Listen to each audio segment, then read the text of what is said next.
Bonjour, c'est Fabien. Dans cette vidéo, je partage avec vous comment numéroter des pages dans Google Docs. Donc autrement dit, dans l'équivalent de Word, mais dans la suite Google cette fois-ci.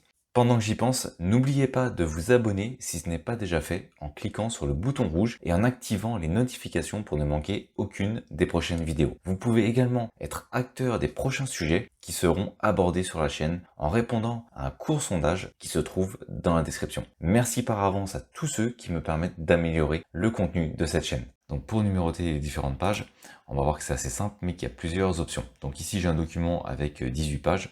Et on va voir justement comment numéroter. Pour ça, c'est relativement simple, on va aller sur Insertion. Dans Insertion, on a numéro de page. On peut voir qu'ici, on a déjà 4 éléments prédéfinis.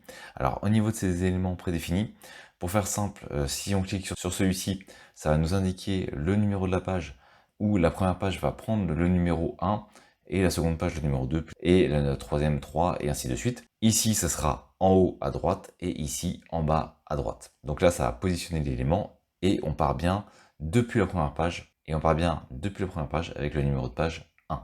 Ici, ça va être légèrement différent, c'est on va partir de la deuxième page avec le numéro 1. C'est-à-dire que la première page serait par exemple la présentation d'un rapport. Cette première page du rapport n'aura pas de numéro de page.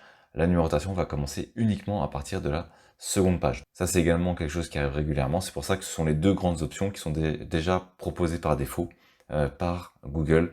Donc, soit on commence avec la première page, soit on part de la deuxième page, et pareil, en haut à droite, en bas à droite. Donc on va prendre quelque chose de classique, on va partir de la première page avec la numérotation à 1.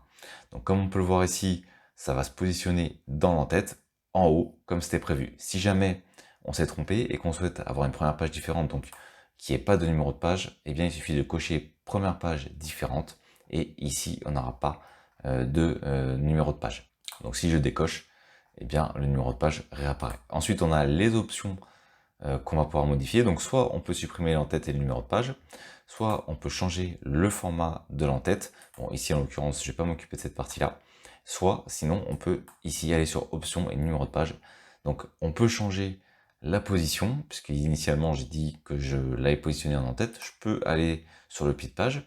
Je peux encore une fois décocher la première page, et ensuite je peux commencer la numérotation à un numéro différent. Si par exemple je souhaite faire commencer ma numérotation au numéro 3, ce qui peut arriver, eh bien je vais indiquer tout simplement commencer à numéro 3, et là cette première page sur laquelle je suis va commencer donc à 3.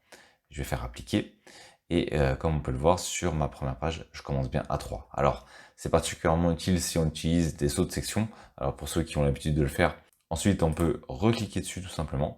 On va aller sur insertion, et on va tout simplement cliquer sur nombre de pages. Alors comme vous avez vu, ça vient de m'afficher le numéro 18, et en fait c'est quoi? Eh bien c'est tout simplement le nombre de pages. Alors là en l'occurrence, je vais l'effacer, et ce que je vais faire c'est, je vais positionner après mon 3, ben, du coup je vais plutôt remettre à 1, comme ça on va pas s'y perdre.